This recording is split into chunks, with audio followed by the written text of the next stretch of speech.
En primer lugar, bienvenido a todas y a todos. En esta segunda instancia del ciclo que hemos dado en llamar Derecho a la Ciudad y Barrios Privados, enfoque analítico de un fenómeno silenciado, un ciclo que surge de la aparición en los últimos tiempos de diferentes propuestas que llevan a profundizar algunos procesos de apropiación privada del hábitat colectivo. Específicamente, los barrios, a través de propuestas de barrios cerrados y elitistas, llamados eufemísticamente countries, club de campo, y otra cantidad de términos que lo asocian a un paisaje bucólico y romántico, y que no son más que un modelo de autosegregación territorial por excelencia. A partir de allí, y teniendo en cuenta el mandato que establece la Ley Orgánica de la Universidad, la 12549,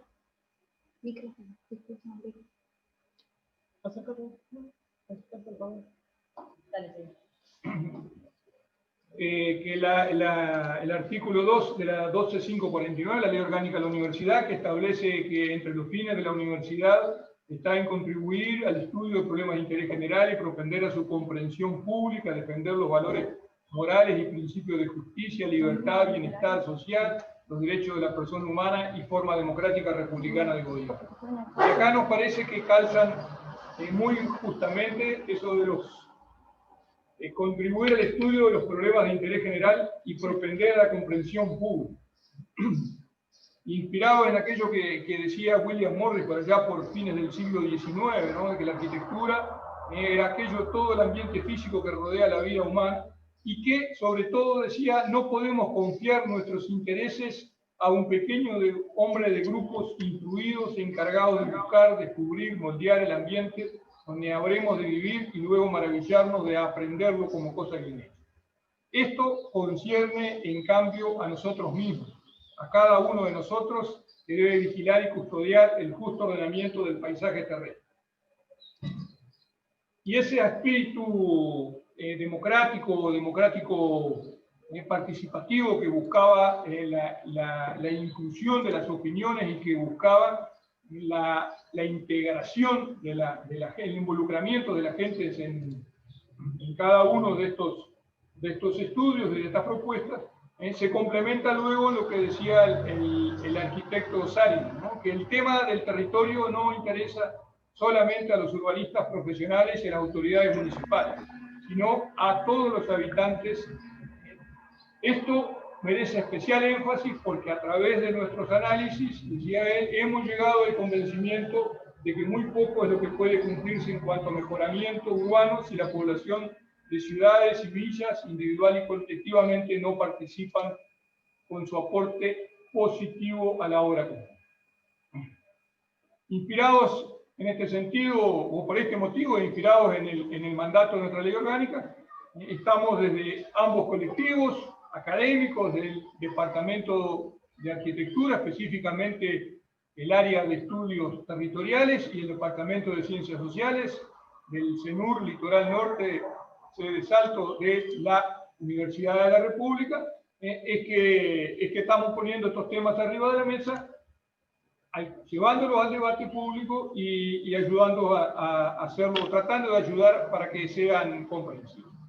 El eje hoy, en esta segunda mesa, estará puesto en el tema desarrollo, proyectos de inversión y mega emprendimientos.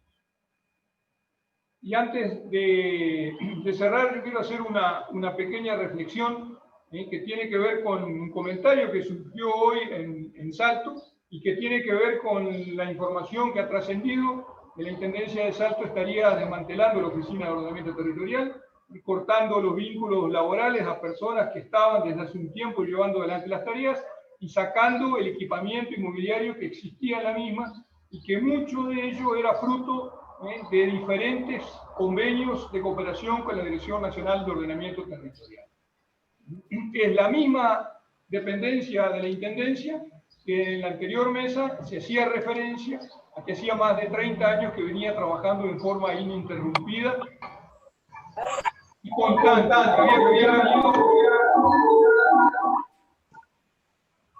que había venido avanzando en la legislación. Nosotros esperamos que simplemente se trate de un malentendido y que el hecho no esté vinculado para nada con la actividad que venimos desarrollando y que tiene como objetivo, recién lo explicábamos, simplemente la discusión de la temática. Luego cada uno de los ciudadanos sacará sus conclusiones y podrá actuar. Por último, de vuelta, repetirlo del principio. La charla, una vez que termine, esta mesa redonda, quedará disponible en el canal de YouTube de el CENUR, Litoral Norte, sede Salto de la Universidad de La República. Muchas gracias y sigue Natalia. Muy bien. Bueno, muy buenas tardes a todos y a todas. Primero, me dicen que hable más fuerte. Primero, agradecer la participación de todos a través de la virtualidad. Para nosotros es un gusto que otra vez esta sala esté llena, igual que la semana pasada. Esta es un ciclo de charlas, como planteaba Rogelio recién, para pensar y reflexionar en torno a estos temas. Esta es la segunda instancia que vamos a tener. Bueno, por las medidas sanitarias que ustedes ya saben, no lo estamos haciendo de forma presencial, pero bueno, la idea es avanzar y no tomarnos mucho más minutos de los que tenemos, porque lo rico es la charla y el intercambio. Hoy nos van a acompañar 3 expositores, Jorge Leal, Rodrigo García y Alberto César Molina. La dinámica de trabajo va a ser 15 minutos de exposición por parte de cada uno de ellos, y luego abrimos un espacio para comentarios, preguntas y reflexiones de más o menos 3 minutos, que lo pueden ir planteando en el chat a lo largo de la conversación o al finalizar las ponencias. Vamos a presentar brevemente a los expositores. Jorge Leal es doctor en Sociología, sociólogo, profesor agregado en el área de Metodologías de la Investigación Social, es investigador de la línea Transformaciones Productivas, Empleo y Desarrollo Territorial en el Departamento de Ciencias Sociales del CENUR Litoral Norte de la UDELAR. Por su parte, Rodrigo García es licenciado en Economía por la Universidad de la República, es especialista en Economía Urbana y Territorial, es docente de Economía en la Facultad de Arquitectura en el periodo 2010-2014, docente de Macroeconomía en la Facultad de Ciencias Económicas y Administración desde el año 2014, fue encargado en Consultoría Financiera en Deloitte en el periodo 2008-2012, actualmente se desarrolla como consultor local en Economía Territorial en el Ministerio de Vivienda, Ordenamiento Territorial y Medio Ambiente, en el marco del programa BID para la modernización de la institucionalidad para la gestión y planificación ambiental. Y por último, Alberto César Molina es licenciado en Ciencia Política y Administración Pública por la Universidad Nacional de Cuyo, es docente por concurso e investigador por esta universidad. Es especialista en ambiente y ordenamiento territorial, coordinó la redacción del Plan Provincial de Ordenamiento Territorial de la provincia de Mendoza y del municipio de Maipú. Es director de Integrar, Centro de Estudios y Desarrollo de Políticas Públicas, y actualmente se desempeña como jefe de asesores en la Cámara de Diputados de la Nación de Argentina. Hecha esta presentación, el orden de exposición va a ser Rodrigo García, Alberto César y cierra Jorge Leal. Así que si está claro la dinámica de trabajo, no hay ninguna otra duda o comentario, le vamos a dar la palabra a Rodrigo. Buenas tardes para todos. Voy a compartir las diapositivas que armé para la presentación del día de hoy.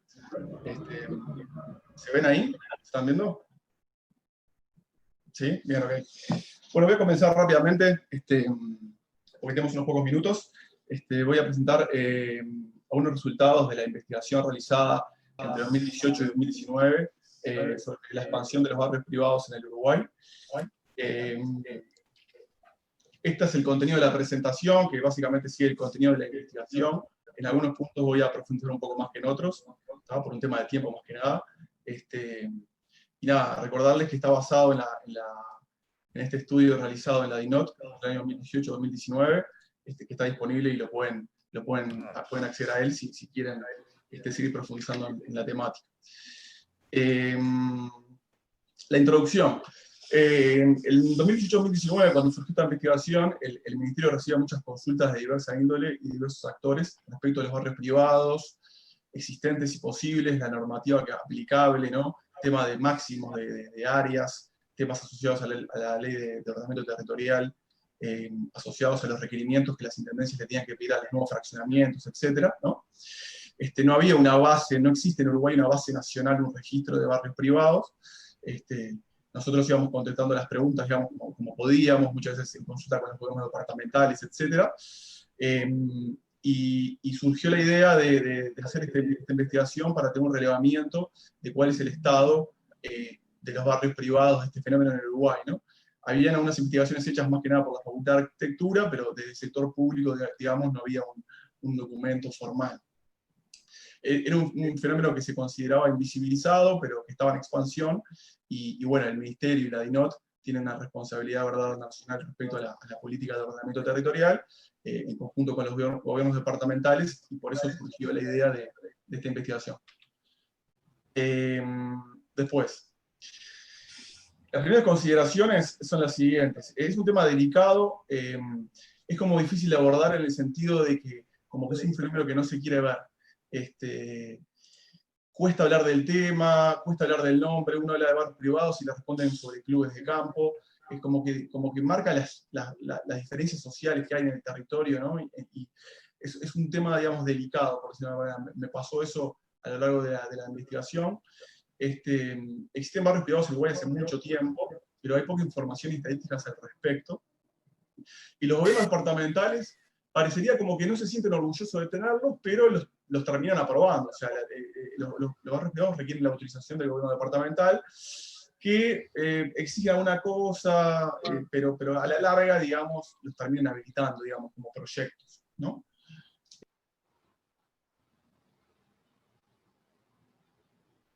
No se escuchan. Me murió el host, se ve que estoy dando más.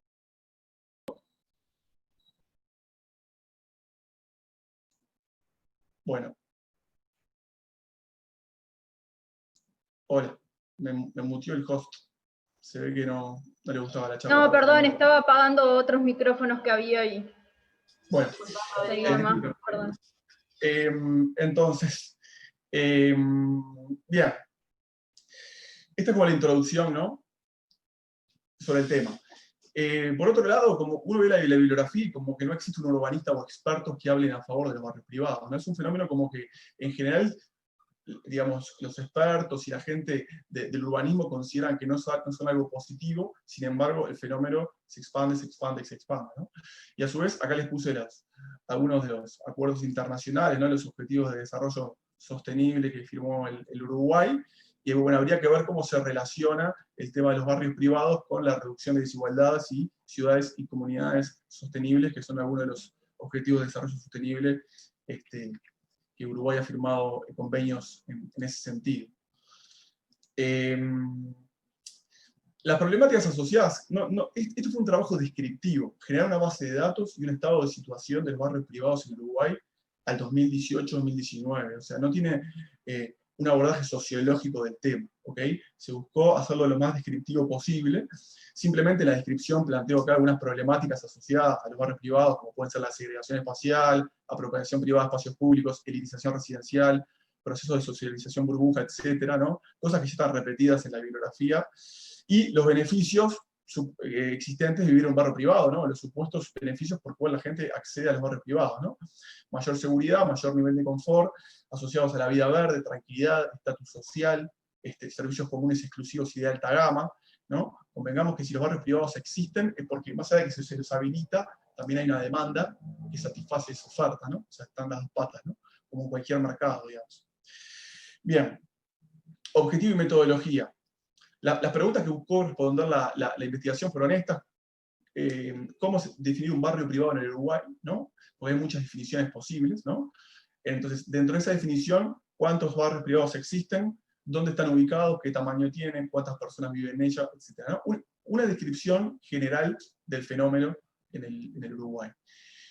Bien, siempre buscando hacer un trabajo bien descriptivo, ¿tá? No es un análisis sociológico, yo no soy sociólogo, soy economista, la gente que me ayudó, ingenieros agrimensores, también algunos pasantes, no son de esa línea, así que no es un trabajo, digamos, que estudie las relaciones de poder, y todo ese tipo de investigación sobre barrios privados. Bueno, no es el trabajo, ¿ok? Sino que es bien descriptivo y de generar una base de datos para que el Estado uruguayo tenga respecto a los barrios. Las fuentes de información utilizadas durante los 2 años de trabajo para llegar al resultado final fueron la base de la Dirección Nacional de Catastro, imágenes de Google Earth, planos de mesura del Ministerio de Transporte, relevamiento de campo, consulta con los gobiernos departamentales, registros del Ministerio de Vivienda y revistas y portales web especializados en la materia. ¿Bien? Sobre la legislación nacional y departamental no me voy a detener porque no tengo tiempo, ¿tá? Simplemente les pongo acá las leyes principales, ¿no? Pero hay otras, ¿bien? Es decir, la ley de PH, ¿no? Porque la mayoría de los barrios privados son PH, la ley de urgencia del 2002, que es la que crea, en el 2002 se crea el régimen de UPH, después la ley de ordenamiento, y toda la normativa departamental y los instrumentos de ordenamiento territorial departamentales, ¿no? La normativa habla de clubes, no siempre se habla de barrios privados, ¿no? Muchas veces se habla de clubes de campo. Hay un efecto contagio importante de Argentina, es decir, mucha normativa está asociada también a Argentina, que se llaman clubes de campo también. Y dentro de los instrumentos, capaz que el que sobresale es el Plan Local Camino de los Horneros, que es el que más explicita y habla del fenómeno, ¿no? O sea, lo refleja, lo considera dentro del instrumento, ¿no? Habla de que hay barrios privados, de que ahí se van a instalar la mayoría de los barrios privados que van a Canelones, etc. Es un instrumento que habla y aborda la temática, ¿no? Bien.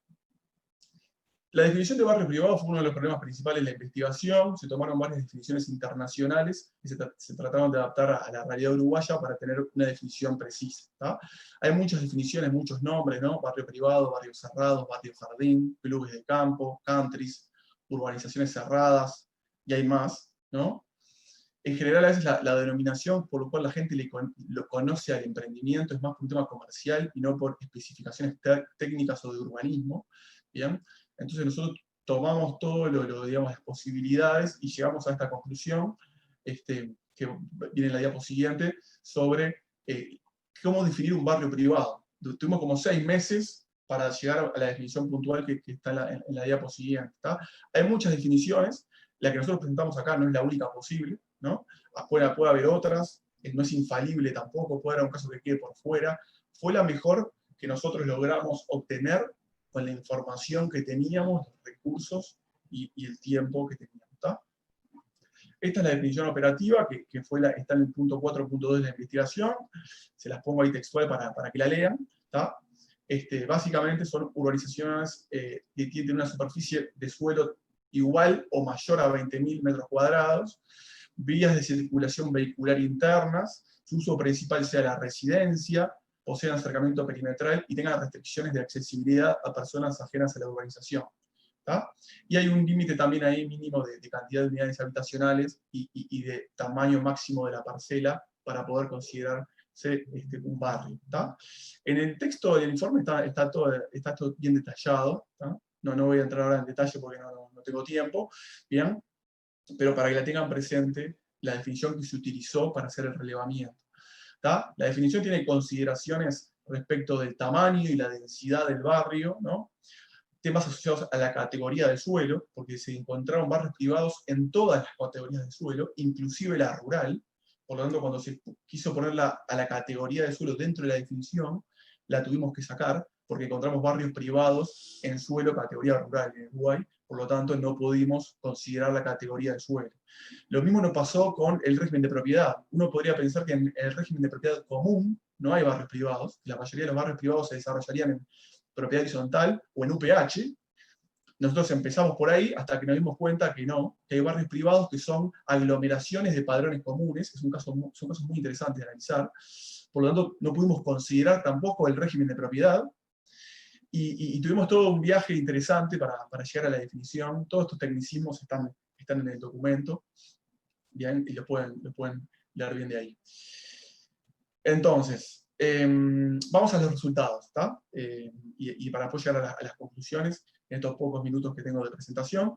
Canelones es el barrio privado, es el departamento en el segundo lugar de barrios privados, ¿no? Después de Maldonado, viene Canelones, con un total de 1.760 unidades habitacionales o lotes, incluidas dentro de barrios privados, que ocupan un total de 4,5 millones de metros cuadrados, ¿tá? Son un total de 15 barrios privados. desde el punto de vista territorial, tiene la particularidad de que la mayoría están ubicados en el Camino de los Horneros, una calle, una avenida, ¿no? Y se puede considerar es el único caso que hay en Uruguay de un barrio de barrios privados, ¿no? Como se podría dar la analogía, por ejemplo, si ustedes piensan en Tigre, en Argentina, ¿no? Que es un barrio, son miles de barrios, o sea, muchos barrios privados todos juntos, formando un barrio de barrios.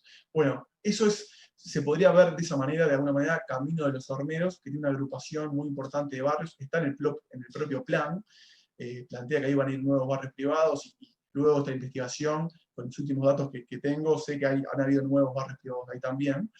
Es el único caso, ¿bien? De una aglomeración muy importante de barrios. Esta es la imagen, el shape también está disponible en la página web del Ministerio, lo pueden ver, ahí está el shape en el SIT, en el Sistema de Información Territorial. En rojo es el perímetro de los barrios, y en naranja, digamos, el perímetro del eje que le llamamos Camino de los Horneros. ¿Bien?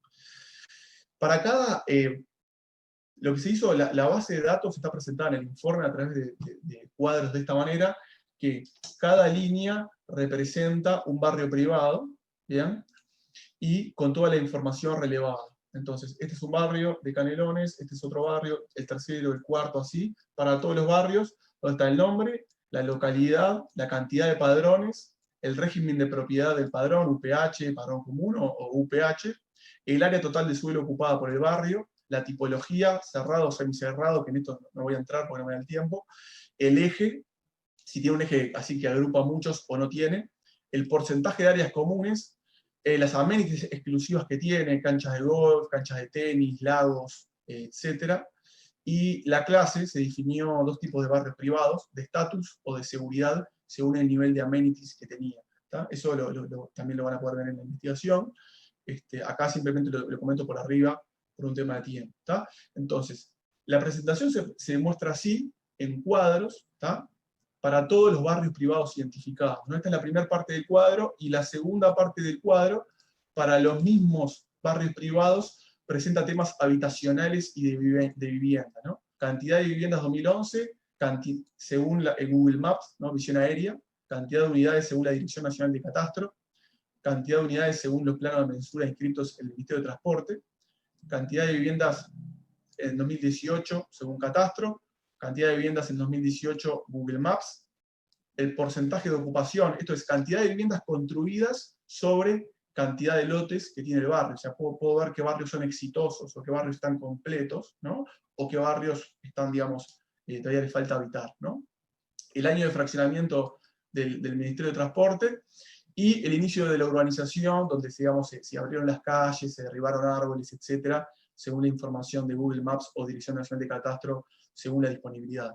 ¿Tá? Esto no voy a entrar en el detalle, obviamente, de cada uno de los barrios, de cada uno de los departamentos, ¿tá? Está hecho para todos. Hay problemas de información, lo tengo que reconocer, problemas de información de la base de la Dirección Nacional de Catastro. La información en Uruguay, me imagino que ustedes están en estos temas, no es perfecta, ¿no?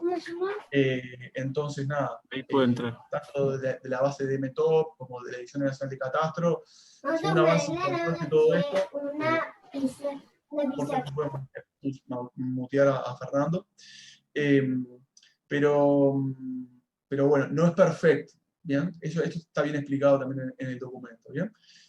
Bueno, este es el caso de Canelones, de los barrios de Canelones. Maldonado, paso a Maldonado. Maldonado es el departamento con mayor cantidad de barrios privados, son 40, tiene una dinámica notable, obviamente asociado también al tema argentino, ¿no?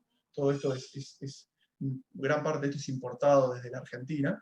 Tiene un total de 4.655 unidades o lotes habitacionales dentro de barrios privados, una extensión total de suelo ocupado de 23 millones de metros cuadrados. ¿Tá? Desde la óptica territorial se reconocen 5 ejes: eje de Laguna del Sauce, eje de Arroyo Maldonado, eje conurbano, digamos que es la parte urbana dura de Punta del Este Maldonado, el eje de Entre Lagunas y el eje de José Ignacio.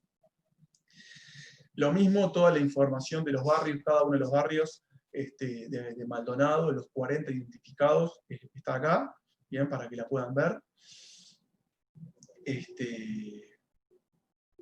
toda la información. En algunos casos, por ejemplo, no está disponible la información, a pesar que se buscó por todos lados, y bueno, no está disponible. Hay pocos casos, por ejemplo acá, ¿no? Que dice sin información. Otros departamentos.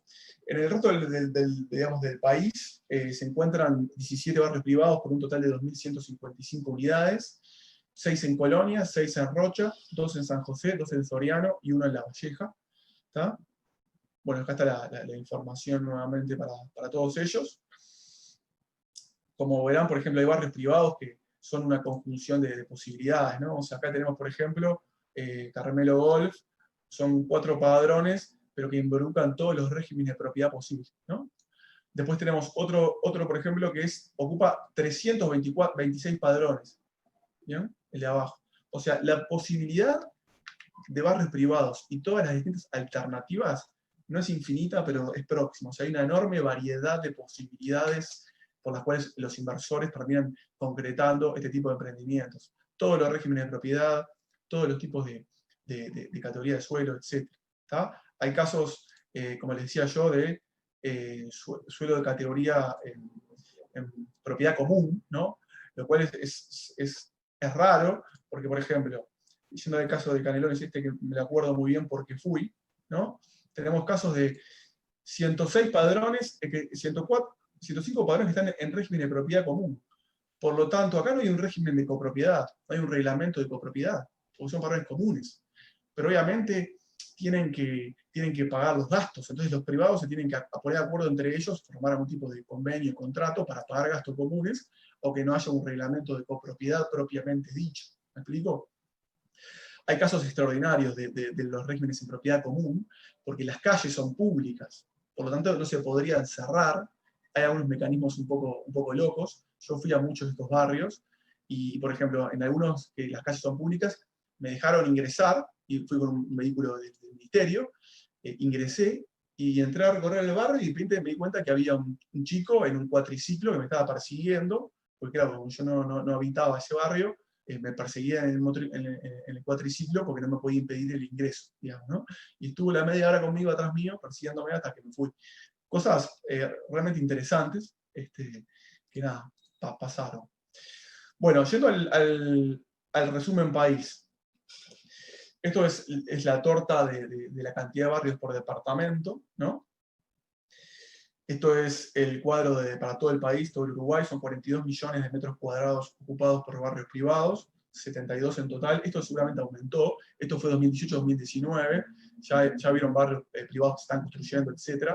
Así que, bueno, digamos, habría que actualizarlo, pero al 2018-2019 esta es la información.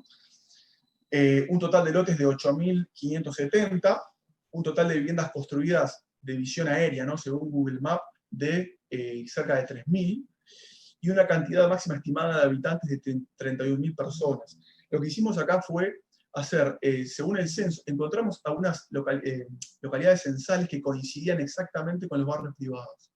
Entonces sacamos el promedio de personas por hogar de los barrios privados, que nos dio 3,7. No lo pudimos hacer en todos los barrios, pero lo hicimos en los que pudimos, que fueron como 10, y sacamos que el promedio de personas por hogar es 3,7. Consideren que en Uruguay creo que ahora está en 2,8, según los datos del INE, en promedio de todos los hogares del Uruguay, por lo tanto es bastante mayor en el caso de los barrios privados, de los hogares en barrios privados, que es 3,7. ¿No? Si yo hago 3,7, lo multiplico por toda la cantidad de lotes que hay en un barrio privado, puedo llegar a la cantidad máxima estimada de habitantes que pueden residir en los barrios privados del Uruguay, que básicamente es el 1% de la población, ¿no? O sea, 3 millones, depende de la cantidad total de habitantes que hay en Uruguay, pero bueno, cerca del 1%, ¿no? Bien. Esto es el resumen a nivel país nuevamente. En la diapo de la izquierda ven el área total de suelo ocupada, y en la derecha la cantidad de unidades habitacionales. Acá lo que se desprende es que Canelones ocupa en proporción menos suelo y tiene más lotes. O sea que los barrios privados de Canelones son más densos, ¿no? Maldonado ocupa una gran cantidad de suelo, ¿bien? Y después está el resto de los departamentos con una menor proporción de suelo ocupado, obviamente, ¿no? Y esta es para mí, digo, si se tiene que quedar con una diapo, una gráfica, capaz que es esta, ¿no? Que es la evolución de los barrios privados en el Uruguay, de los lotes en barrios privados en el Uruguay, ¿no? Teníamos en el 2002 aproximadamente 3.000 lotes, en el 2002, y hoy estamos en el 2018 en el entorno de 8.000 y algo, ¿no? Cada color es un departamento, ¿no? Creo que si se tiene que quedar con una diapo es esta, bien, de la evolución de este fenómeno que claramente está en expansión. Conclusiones. El fenómeno de los barrios privados, invisibilizado o no, es un fenómeno que es real en Uruguay y está en expansión. Ahí están los números de los lotes y la cantidad de barrios. Si entre el 2002 y el 2018 se multiplicó 260 si se ve la cantidad de barrios, o 178 si se ve la cantidad de lotes. Se expande de tres formas. Una es la instalación de nuevos barrios en zonas que ya tienen barrios, por ejemplo, Camino de los Horneros, ¿no? Los inversores instalan barrios privados en zonas que ya está garantizado el negocio, ya saben cómo funciona la ecuación económica, tienen los números, ya saben que va bien, instalan más barrios privados. Esa es una forma de expansión. Otra es expandir los ya existentes, que son barrios que tienen lotes aledaños, que son de los propios inversores, que lo único que hacen es, a medida que se llena el barrio, van expandiendo el propio barrio, digamos, el mismo nombre, la misma lógica, simplemente corren el perímetro del barrio. ¿Okay? Ese es como otro mecanismo de expansión identificado. Y otro es el desembarco de estas empresas, de estos desarrolladores, de barrios privados en otras zonas del país donde hasta ahora estos temas no se manejaban, como puede ser, por ejemplo, Salto, Paysandú, etc., ¿no? Esos son como los tres mecanismos de expansión de barrios privados que se identificaron en la actualidad. Otra conclusión clara es el contagio argentino, ¿no? El contagio argentino es tremendo, es claro, está de todos lados, está del lado de la oferta y de la demanda. Inversores argentinos ponen plata para desarrollar barrios privados y aumentar la oferta, pero también familias argentinas se vienen a vivir a barrios privados en Uruguay, o sea, incorporándose a la demanda, ¿bien? Están de los dos lados. Acá les puse el caso extremo, ¿no? de la serie de Netflix Carmel, ¿no? Que habla del barrio privado Carmel en Argentina y el asesinato que ocurrió. Bueno, acá también tenemos nuestro propio barrio privado Carmel, ¿no? En Camino a los Horneros, acá en la derecha tienen la foto, ¿no? Tienen hasta los mismos nombres, ¿no? Barrio San Isidro. Es, digamos, el contagio argentino, no lo piensen como de un lado o en algún concepto del fenómeno, sino que está tanto del lado de la oferta como de la demanda. ¿Bien? ¿Cuál es la política pública al respecto, ¿no? O sea, ¿cuál es la política nacional? ¿Cuál es la política pública de los gobiernos departamentales, ¿no? Este informe lo que buscó es trabajar en eso y mejorar la información disponible para favorecer la discusión y contribuir a la construcción de una política pública al respecto, ¿no? De qué vamos a hacer con este fenómeno que existe y que está en expansión, ¿no? Y bueno, y trabajar con los gobiernos departamentales al respecto. Uruguay firmó muchos acuerdos internacionales, ¿no? Le ponían los objetivos de desarrollo sostenible, ¿no? De ciudades y comunidades sostenibles, ¿no? Aumentar la urbanización inclusiva y sostenible, ¿no? Acá tienen varias de las frases famosas de los objetivos de desarrollo sostenible, que bueno, Uruguay firmó y tendría que ver de cómo colaborar en la concreción de esto, ¿no? Habría que pensar cómo el tema de los barrios privados se relaciona con todo esto. Y para finalizar, la pregunta que no puede faltar es, ¿cómo afecta el coronavirus a este fenómeno? ¿No? Está en todos lados, entonces yo también la pongo para sumarme a esto. Y lo que estuve pensando hoy sobre este tema, y es algo que no voy a tener puse en el trabajo que es del año pasado, y yo creo que favorece la expansión de los barrios privados, a grosso modo. ¿Por qué? Porque si estoy más segregado, estoy más aislado, ¿no? El coronavirus lo que se busca es eso, ¿no? Estar más aislado, tratar de no contagiarse. Por lo tanto, el barrio privado puede verse como una figura que favorezca la protección. Más teletrabajo, ¿no? No ir a la oficina, no tengo que hacer todo ese transporte hacia la oficina de un barrio privado que generalmente está en la periferia, entonces me quedo en casa y ahorro tiempo, ahorro costo de transporte, ¿no? Por lo tanto, vivir en un barrio privado es menos costoso, ¿no? Quédate en casa. Si vivo en un barrio privado y está esa visión de que la vida libre, la vida con verde, la vida más cómoda, ¿no? Y yo me tengo que quedar en casa, y mi casa está en un barrio privado, bueno, capaz que estoy un poco mejor, ¿no? Entonces, como que la pandemia a priori creo que juega a favor del fenómeno, ¿no? Estuve buscando algo negativo, para no poner todas positivas, y dije, bueno, capaz que la mayor distancia de los centros de salud, ¿no? Que obviamente estos emprendimientos están un poco alejados de las ciudades y de los centros especializados de salud. Bueno, en el caso de una demora sanitaria, ¿no? Que demores en llegar, puede favorecer en contra, digamos, de este fenómeno, ¿no? Pero un poco tirado de los pelos. En términos generales, creo que el fenómeno juega a favor de los barrios privados. Bueno, nada, esa fue mi presentación, un poco concisa. Muchas gracias. Muy bien, muchas gracias, Rodrigo. Vamos a ser justos con los demás expositores, así que les vamos a aumentar a 20 minutos el tiempo de exposición. Le damos la palabra a Alberto César Molina y les recordamos que por el chat pueden ir planteando dudas, interrogantes o comentarios que los vamos a retomar al final. Adelante, Alberto.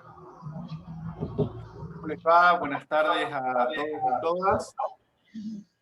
No sé si se escucha bien. Se escucha perfecto. Sí. Yo siento un eco. Puede ser porque tenemos varias computadoras en el Perfecto. local, pero ya las apagamos. Agradecer la invitación a Osvaldo Sabaño y a partir del contacto con Marcelo Pérez, toda la barra de la querida la costa, bueno, que nos han encontrado diferentes destinos académicos y extensionistas. Bueno, la verdad que el fenómeno de las urbanizaciones cerradas es un fenómeno en clara expansión a nivel latinoamericano desde hace muchos años. Yo les hablo desde la fuente del contagio, tal vez como decía Rodrigo, les hablo desde Argentina, y les estoy hablando desde, no cruzando el Río de la Plata, sino un poquito más lejos, desde Mendoza, a los pies de la Concagua. La provincia de Mendoza es la provincia que tiene mayor cantidad de urbanizaciones cerradas per cápita, luego del Gran Buenos Aires. Entonces este es un fenómeno que venimos estudiando, que venimos abordando, el cual venimos aprendiendo. Bueno, ahí ustedes tienen un gran referente en la temática, el doctor Marcelo Pérez.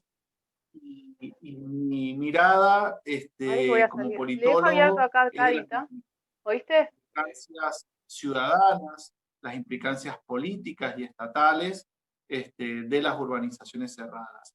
¿Es un fenómeno inerte? ¿Es un fenómeno que simplemente implica una ocupación diferente del espacio? Claramente no. Claramente tiene implicancias en la constitución de ciudadanía, implicancias negativas para la construcción de ciudadanía igualitaria, para la construcción de equidad social, para la consecución de derechos ciudadanos.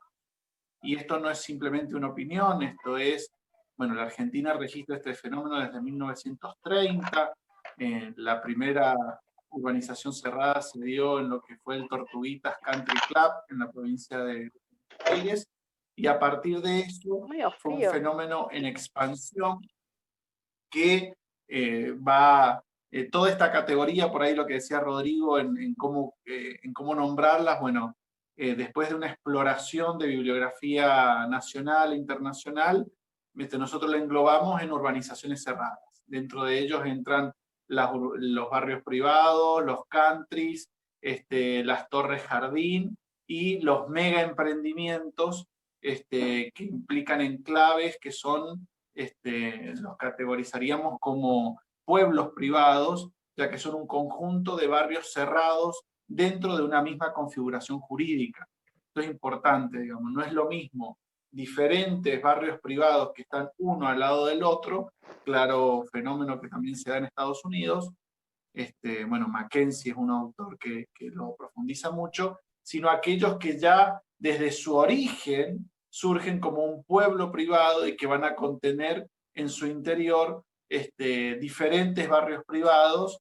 Eso genera un nivel de exclusión, un nivel identitario y un nivel de segregación mucho más profundo, dado el nivel de complejidad también en las prestaciones que se ven obligados a tener.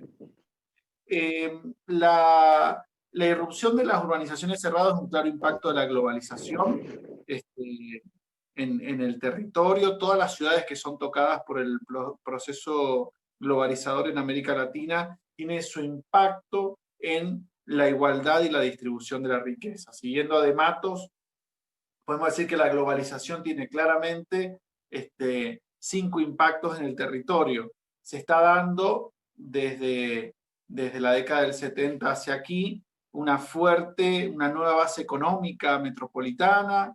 Desde los 90 se van configurando, se va pasando desde esa ciudad fordista a una ciudad de entrecruzamiento de redes múltiples, se va configurando cada vez más una ciudad dual, fractal, con altas desigualdades. Hay un aspecto muy importante en la ciudad que al final también algo nombraba Rodrigo, que es el tema de oferta y demanda. Esto viene muy de la mano de la financiarización de la economía. Yo no sé hasta qué punto es tan genuina la oferta y la demanda. Hoy, por lo menos en Argentina y en Mendoza, nos estamos encontrando no con una alta demanda de suelo urbano en barrios privados. Nos estamos encontrando con ciudadanos que la forma más económica de acceder a suelo urbano para construir su primera vivienda es en barrios privados. ¿Y por qué es más económico en un barrio privado que en un suelo público y de barrios de cooperativas y vivienda popular?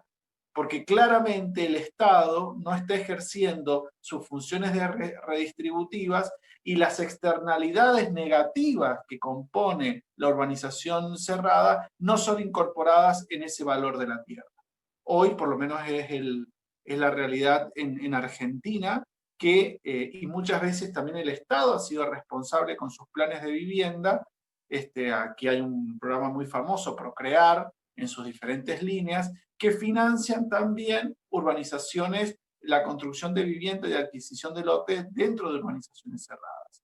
Claramente hay una mirada ideológica de neutralidad, claramente hay una mirada que no contempla las externalidades ambientales, sociales, políticas, y por eso hoy está siendo, en realidad, muchos decimos que hay una demanda que está construida por la oferta, porque además es la ocupación de tierras. Se da 2 fenómenos generalmente, 3 fenómenos podemos decir, en la ocupación de urbanizaciones cerradas. Humedales, o sea, territorio que antes que no se podía ocupar para la habitabilidad, con una carga de infraestructura muy fuerte, una inversión, humedales se van transformando en urbanizaciones cerradas, el caso también que decía mi anterior expositor, el caso del Nordelta, caso típico. Luego la competencia junto con barrios populares y villas donde el suelo es muy barato por sus condiciones de exclusión, de seguridad, pero que compran los desarrolladores inmobiliarios muy barato el suelo allí, y como directamente lo encapsulan con los muros, la transferencia y la ganancia que tiene de comprar a 2 y vender a 300 no lo realizan en otro lugar los desarrolladores inmobiliarios. Y también la competencia del suelo inmobiliario con el suelo productivo, parte de lo que me contaba Osvaldo, que es el caso de este gran mega emprendimiento en Salto, también parte de la competencia con el suelo productivo en Naranjo. Bueno, aquí en Mendoza claramente compite contra la olivicultura y la vitivinicultura, donde las tasas de rentabilidad y la crisis del sector agrícola no pueden lidiar contra el sector inmobiliario de enormes ganancias. Entonces, estamos ante un fenómeno en Salto, que es un fenómeno que venimos atravesando toda América Latina, que venimos atravesando sobre todo los países con mayor desigualdad. Y es un fenómeno, el territorio, no digo nada nuevo, donde política, poder, territorio, ciudadanía y lugar de residencia se van articulando. ¿Por qué? Y porque la ciudad, ¿qué es? Yo a mí me gusta traer una definición de Eloy Bakuan, es olvidar que el espacio público es una construcción histórica y política en el sentido fuerte de la expresión, es quedarnos atrapados en los efectos de barrio, que en realidad no son más que la traducción de las diferencias económicas y sociales. ¿Qué queremos decir con esto? Que si están apareciendo mayores barrios privados, significa que está creciendo la desigualdad de nuestros territorios. en territorios donde la igualdad social, donde los niveles de distribución de la riqueza van siendo cada vez más equilibrados, no hay necesidad y no se van produciendo los fenómenos de urbanización cerrada.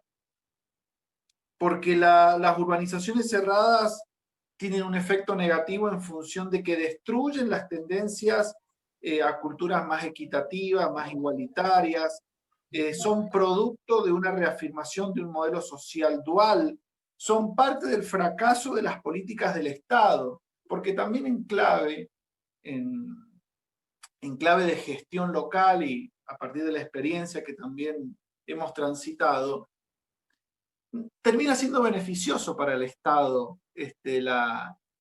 sobre todo para los estados locales, para los municipios, en el caso de nuestra distribución del poder federal en la Argentina, los municipios, muchos terminan dando una habilitación culposa al establecimiento de urbanizaciones cerradas porque le solucionan un problema de seguridad, porque allá adentro el ciudadano asume en sí mismo, casi en clave de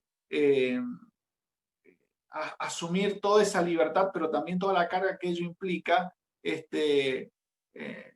el costo de la seguridad. Ya no es la patrulla, la policía pública quien se tiene que encargar de la seguridad de tu domicilio, sino que al vos ya encerrarte, vos te vas haciendo cargo de ese pasivo.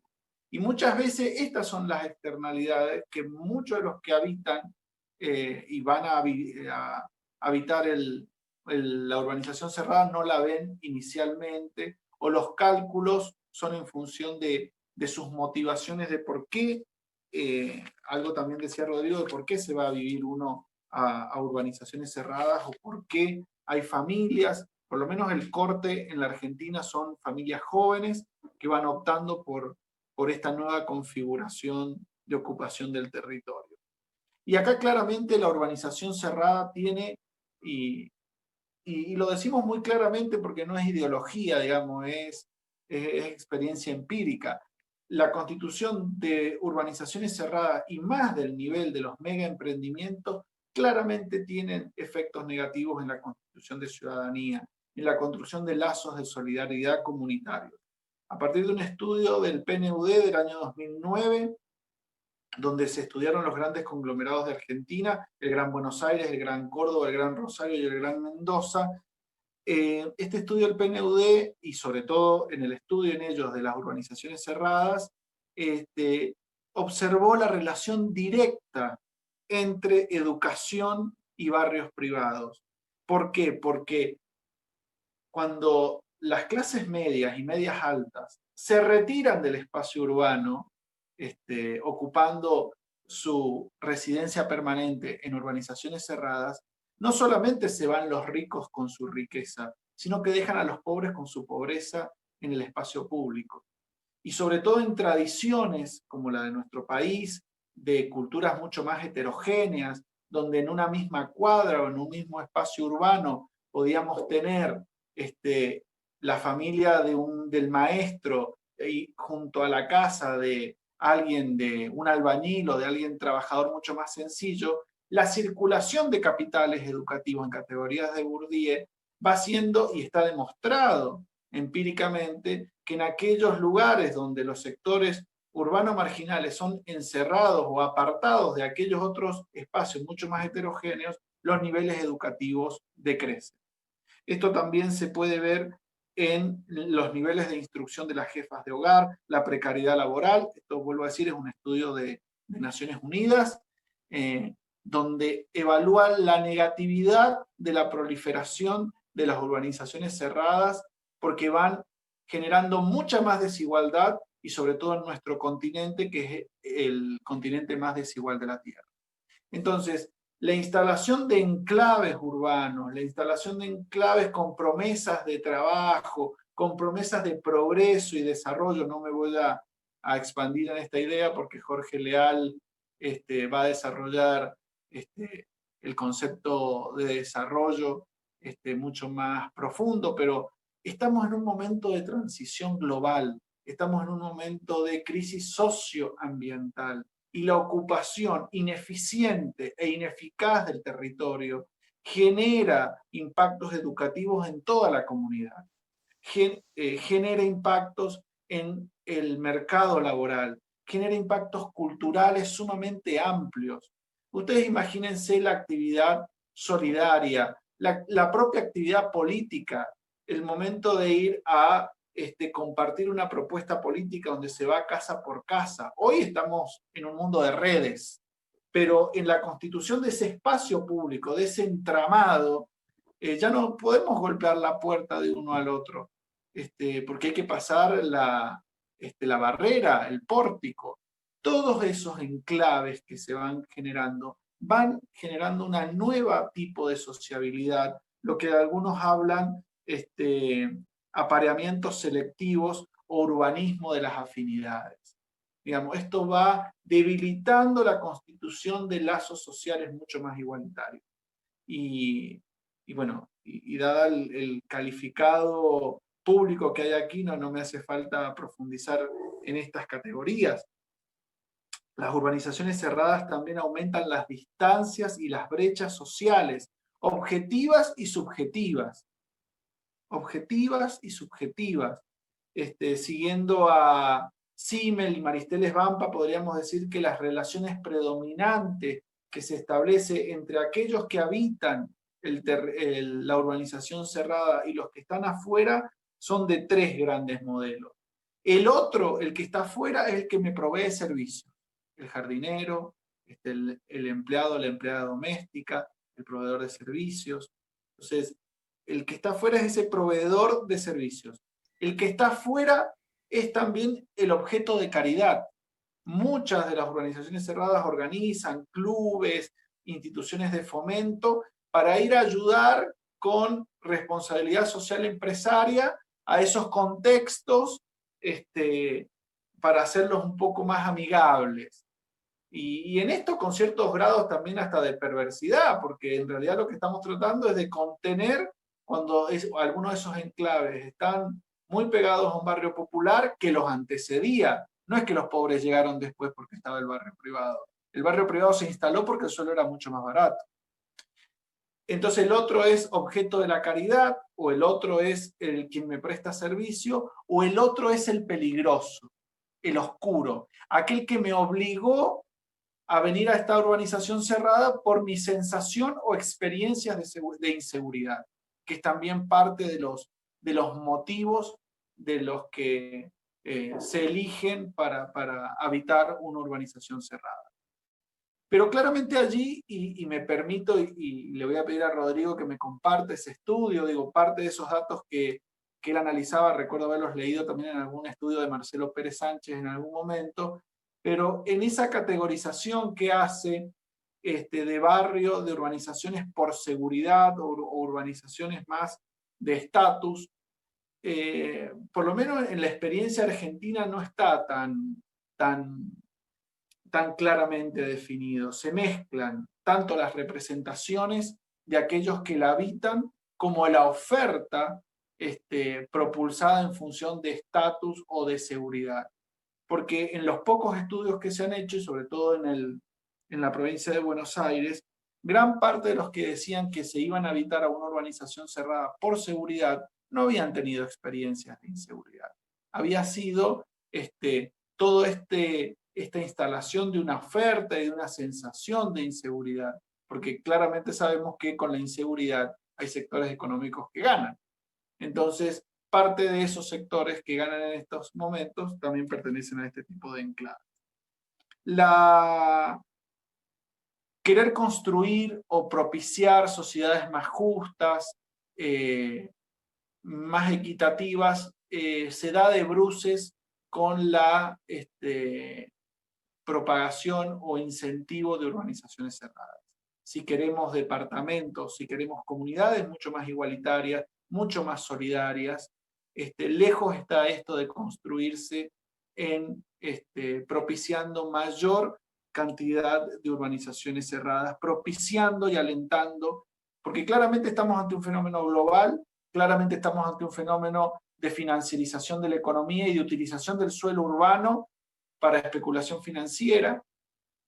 No digo nada nuevo cuando recuerdo los casos en China de edificios y mega edificios vacíos, solamente realizados por la especulación financiera inmobiliaria. No es ajeno también el fenómeno, por lo menos en Argentina, de diseños de urbanizaciones cerradas que esperan que engorde el suelo, el valor del suelo urbano, y van produciendo fracturas en el tejido urbano que van perjudicando y van aumentando el costo de vida de la población de ese departamento. Ya para ir terminando, hay muchas definiciones, podríamos hablar de muchos impactos subjetivos y comunitarios, y hay diferentes elementos culturales que pueden ir propiciando o retrayendo. Y yo aquí quería traer una perlita de un argentino que hoy le toca comandar un Estado europeo, sobre su referencia a los barrios privados, tal vez más en términos culturales y religiosos, pero que quería traerlo a esta arena como alguna definición. Así que, Osvaldo, si puedes pasar el video, por favor. En pleno siglo XXI, ya no se trata simplemente del fenómeno de la explotación y de la opresión, sino de algo nuevo. Con la exclusión queda afectada en su misma raíz la pertenencia a la sociedad en la que se vive, pues ya no se está en ella, no se está ni siquiera abajo, en la periferia o sin poder, sino que se está fuera. Pongan cuidado a esto. Con la exclusión queda dañada en su misma raíz la pertenencia a la sociedad en la que se vive, desde el momento en que ya no se está en los suburbios, en la periferia o sin poder, sino que se está fuera de ella. Es la cultura del descarte, que no solo descarta, sino que obliga a vivir en el propio descarte, que deja invisibles tras el muro de la indiferencia y del confort. Recuerdo la primera vez que fui y que vi un barrio cerrado. No sabía que existían.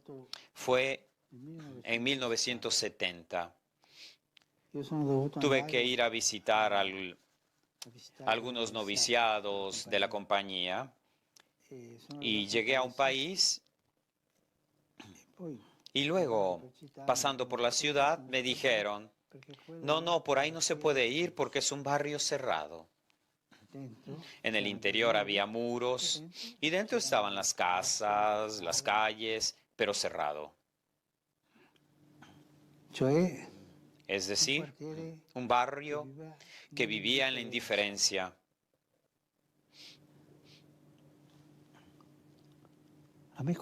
Me impresionó mucho ver esto.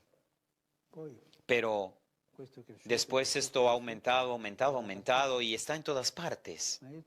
Pero yo te pregunto, ¿tu corazón es como un barrio cerrado?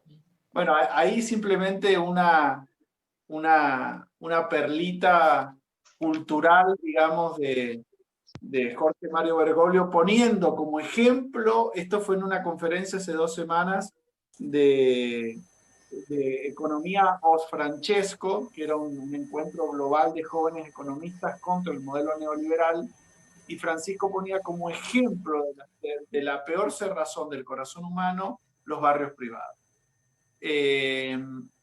Entiendo que tenemos articulaciones sociales diferentes, por ahí el peso religioso en la Argentina es más fuerte, y a nosotros en esta argumentación también nos sirve, porque además Jorge Mario Bergoglio en el año 2001 prohibió, como arzobispo de Buenos Aires, que dentro de los barrios privados se pudiesen realizar casamientos, bautismos y todos los oficios religiosos. O sea, Aquellos que vivían en un barrio privado tenían que ir a la parroquia que les correspondía a la parroquia de afuera del barrio. Se prohibió eso en la Argentina. Simplemente para cerrar, es claro, es evidente y muchas veces cuesta desde la política y desde la decisión pública y desde las políticas públicas, que es por el ámbito donde nos desarrollamos, entender los efectos negativos de la constitución y la expansión de barrios cerrados. Cuesta entender muchas veces a la propia comunidad ello mismo. En el caso de Mendoza tenemos colectivos sociales mucho más organizados, estructurados en defensa del agua, contra la megaminería, y por allí no visualizan, y eso está muy bien, y pertenecemos y alentamos eso, pero muchas veces gran parte de ellos son vecinos o habitan no cerca de las áreas mineras, o no cerca de eso, sino cerca de enclaves y de la expansión de enclaves urbanos, de urbanizaciones cerradas, y no se visualiza aún como un problema. Nosotros sí, Taconino, Verde de Mendoza, la provincia de Mendoza está perdiendo capacidad productiva, la provincia de Mendoza está jerarquizándose cada vez más, esto es un fenómeno que pasa en la Argentina, y tomando también parte de lo del coronavirus. Bueno, ¿cómo afecta? ¿Qué relación hay entre urbanizaciones cerradas y coronavirus? Tengo una pregunta que también me hacía, al igual que Rodrigo, para el momento de esta exposición. Claramente, en parte, en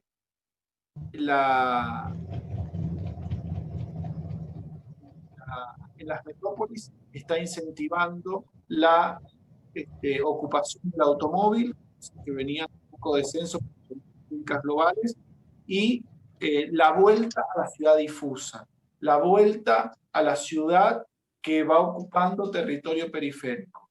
Entonces, la verdad que es un retroceso en clave de ordenamiento territorial. La desigualdad que ha generado la pandemia se expresa también en lo territorial, y creo que es importante que parte de los aprendizajes tengamos en clave de pandemia sea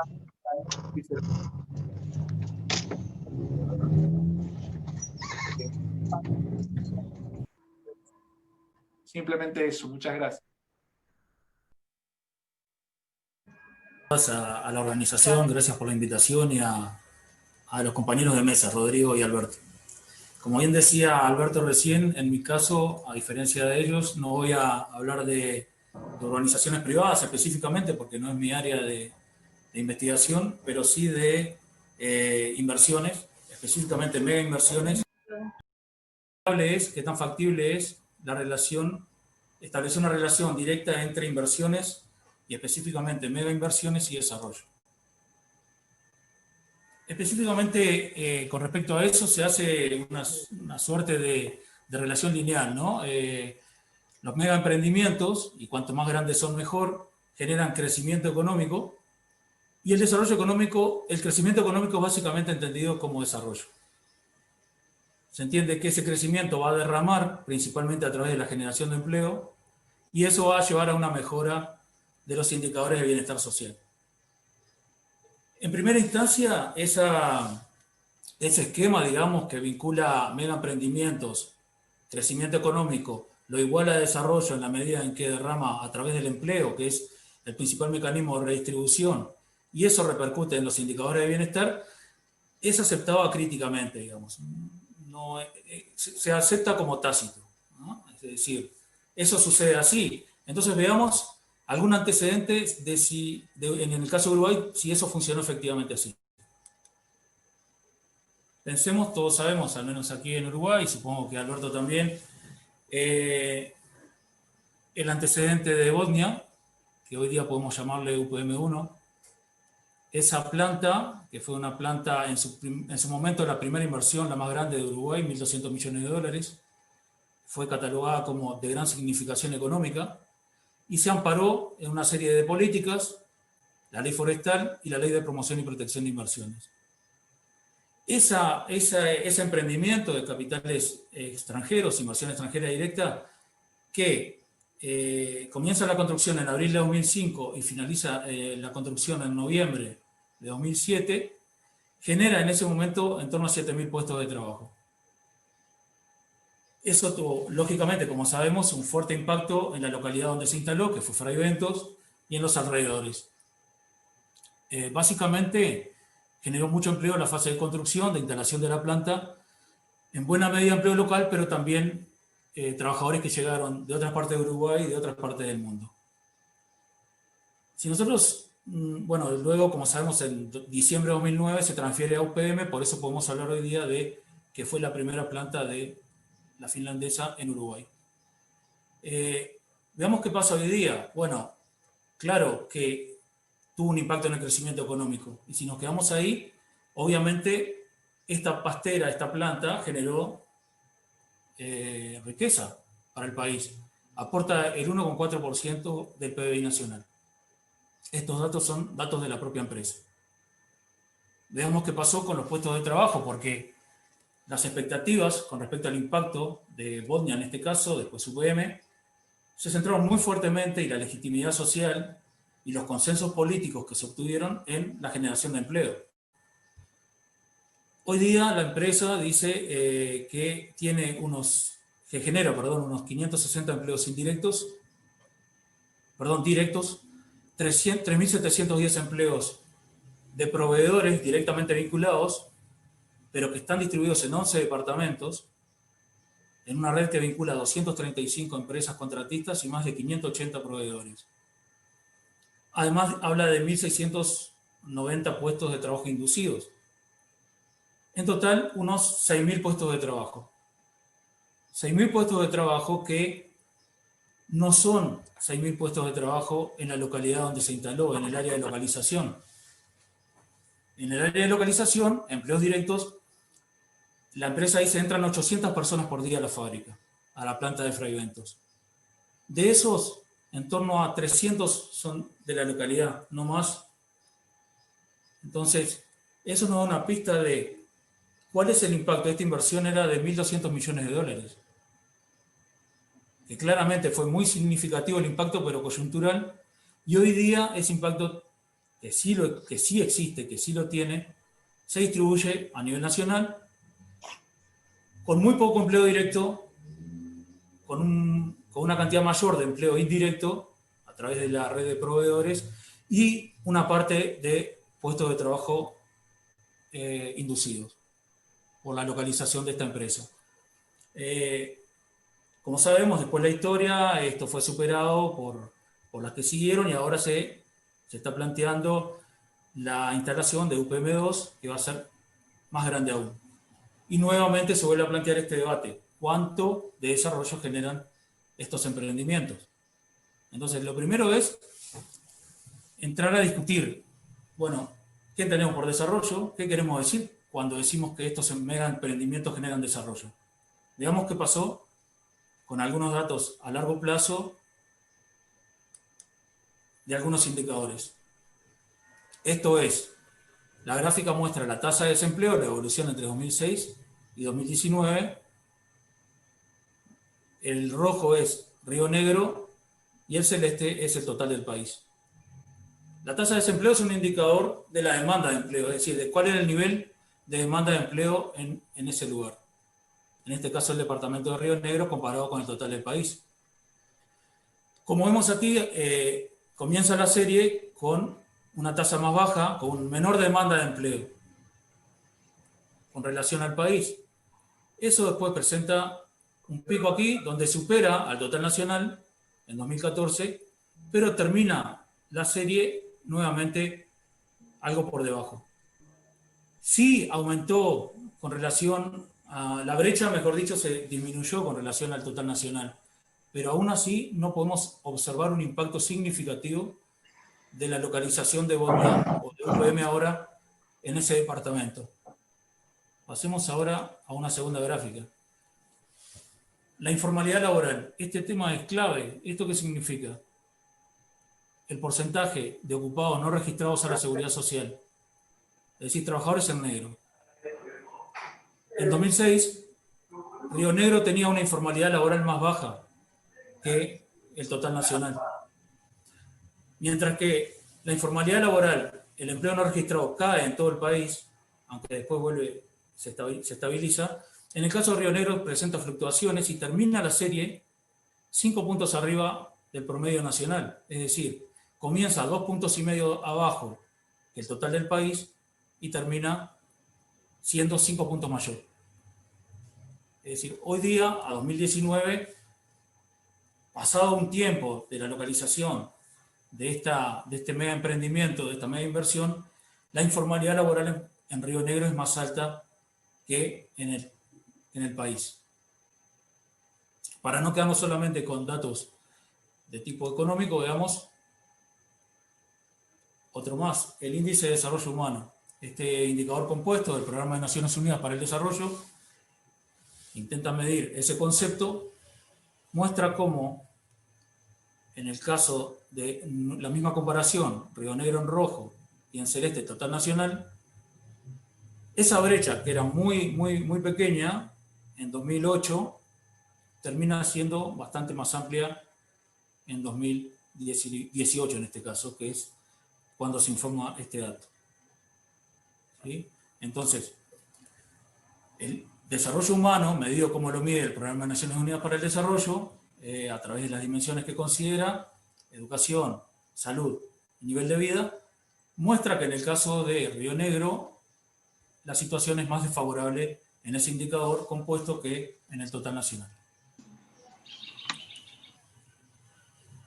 Finalmente, también estos mega emprendimientos, mega inversiones, hablan de que los ingresos que se pagan son superiores al promedio. De hecho, eso se sostiene en el caso de UPM, que los promedios salariales que se pagan están por encima del promedio nacional. Nosotros aquí podemos ver que en el ingreso medio mensual per cápita, el comienzo de la serie temporal 2006 mostraba una brecha menor entre el ingreso medio mensual per cápita en Río Negro con el del total del país. Podríamos seguir viendo indicadores y de hecho la lectura necesariamente tiene que ser más compleja. Por ejemplo, podríamos haber visto la tasa de actividad, que tanta gente se incorporó al mercado de trabajo, etc. Pero solamente estos 4 indicadores que traje aquí, del comportamiento del mercado de trabajo y también de algunos del desempeño de los indicadores sociales, nos muestra que efectivamente, pasado unos años desde la localización de esta empresa, la situación no ha cambiado significativamente en Río Negro. De hecho, nosotros tenemos trabajos de campo que así lo indican. No los traje al caso, pero en la línea de investigación, en el Departamento de Ciencias Sociales, que es donde trabajo con otros colegas, hemos realizado tareas de campo para relevar información de impacto de tipo cualitativo también, y básicamente la conclusión es que la situación ha vuelto a cómo era antes de que se generara la localización de esta planta. Lo que no significa que obviamente la presencia de esa planta ha sido significativa para la empresa y para, como decía hoy, el aporte al PBI nacional. Pero en general podríamos decir que se trata de un escenario de enclave. ¿Esto para qué? Para hablar de lo que está pasando y lo que nos convoca, que es esta posibilidad de un emprendimiento, también un gran emprendimiento en Salto. Ya no un emprendimiento de procesamiento primario de materia prima, sino un emprendimiento de tipo turístico, habitacional y de servicios. No vamos a entrar en detalle ahora, pero no es lo mismo. Nosotros tenemos también estudios que muestran cómo el sector servicios y el sector de turismo, específicamente en el modelo que se viene desarrollando, genera empleo de peor calidad que el mismo sector en otras zonas del país. Pero eso ahora no lo voy a traer a la presentación porque se extendería mucho. Volvamos a lo que decía. Un emprendimiento, el proyecto de urbanización cerrada, que como decía es un clúster turístico, habitacional, de servicios, con una inversión muy alta. Las autoridades reconocen que se trataría de la tercera inversión luego de la de las plantas de celulosa, y también mencionan que es un antes y un después o significaría un antes y un después para Salto. Y los inversores, el grupo inversor, dicen en algunos videos que circulan que es un impacto más grande, muy grande en el desarrollo de Salto en los próximos 10, 15 años. Eso es lo que se estima. En base a eso, entonces, y a la información que circula, que es pública y que no es muy abundante, pero algunos datos aporta, podemos hacer algún tipo de reflexión. Bueno, en primer lugar, que es importante que Salto tenga crecimiento económico y que haya generación de empleo. Salto tiene un déficit no solamente de empleo, sino también de empleo de buena calidad. Tomando los dos indicadores que el Instituto Nacional de Estadística utiliza para medir calidad del empleo, que son, el primero es el subempleo, el otro es la informalidad laboral, podemos ver que Salto para 2019 presentaba un subempleo, es decir, personas que trabajan menos de 40 horas semanales pero quisieran trabajar más y no consiguen. Es el segundo departamento de Uruguay con mayor subempleo. El otro indicador, que es, como decía recién, el otro indicador a través del cual el INE informa sobre la calidad del empleo en Uruguay, es la informalidad laboral. Como dije hace un rato, el porcentaje de no registrados, de ocupados no registrados a la seguridad social. En este caso, Salto presenta una informalidad laboral altísima. Más de 10 puntos por encima de la media del país, y es el quinto departamento de Uruguay en porcentaje de trabajadores informales. Más de una tercera parte de los trabajadores ocupados en Salto están en esa condición. Son trabajadores en negro. Entonces, claramente que Salto necesita tener empleo, porque hay un déficit de empleo, hay un déficit de horas de empleo, como mostraba recién, y hay problemas de calidad del empleo. Quedaría para otra presentación, ahora se haría muy largo, pero tiene que ver un poco con la estructura productiva de Salto y las características del mercado laboral. En este panorama se presenta un emprendimiento que promete empleo, y eso claramente va a generar mucha expectativa y va a tender a legitimar al emprendimiento sin mayor discusión. Pero creo que justamente es eso lo que hay que dar en este momento. Y para eso esta actividad. Veamos también algunos datos para cerrar de Salto. Salto tiene un ingreso medio mensual per cápita muy bajo. Y este emprendimiento dice que va a generar empleo, pero no dice cuáles van a ser los niveles salariales. Entonces, Salto se encuentra más bien de la tabla para abajo entre los departamentos con relación al ingreso medio mensual per cápita.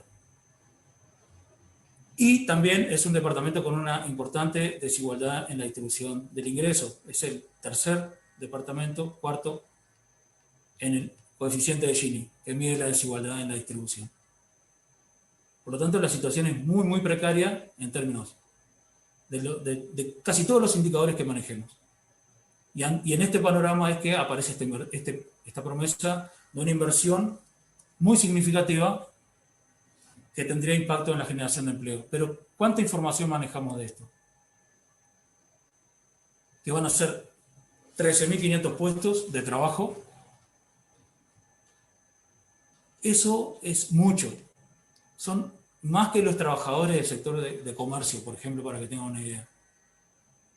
Y si lo veíamos con relación a una planta que era de sector productivo, no de servicios, como Bondia, como UPM ahora, que invirtió el doble, 1.200 millones, y que concatena una cadena extensa desde la producción, desde silvicultura hasta llegar a la producción energética, pasando por todas las fases intermedias, de campo, procesamiento, transporte, etc., y genera 6.000 puestos de trabajo en toda esa cadena. Y aquí se está hablando de un proyecto de servicios, que los servicios no generan demasiado empleo, 13.500 puestos de trabajo. Se dice, como parte de la negociación por parte de las autoridades, que por lo menos la mitad van a ser locales. Y a la vez que 800 puestos van a ser con un perfil de estudiante universitario part-time. Esa es toda la información que circula. Nos preguntamos, por ejemplo, o podríamos preguntarnos, ¿cuántos puestos directos e indirectos? ¿En qué sectores específicamente? qué tareas y calificaciones van a demandar, porque Salto además tiene un tema, que tiene población calificada, con niveles educativos, también por la oferta educativa que hay, elevados, más que el promedio del país, pero después cuando miramos cómo se conforma la estructura de ocupaciones, hay un alto peso de empleo no calificado, que no requiere calificaciones. Está sobre representado en ocupaciones con baja calificación, que demandan poca calificación, y subrepresentado con relación al total nacional en las ocupaciones que demandan mayor calificación. Entonces, y fundamentalmente nos preguntamos, ¿de qué calidad serán esos puestos de trabajo?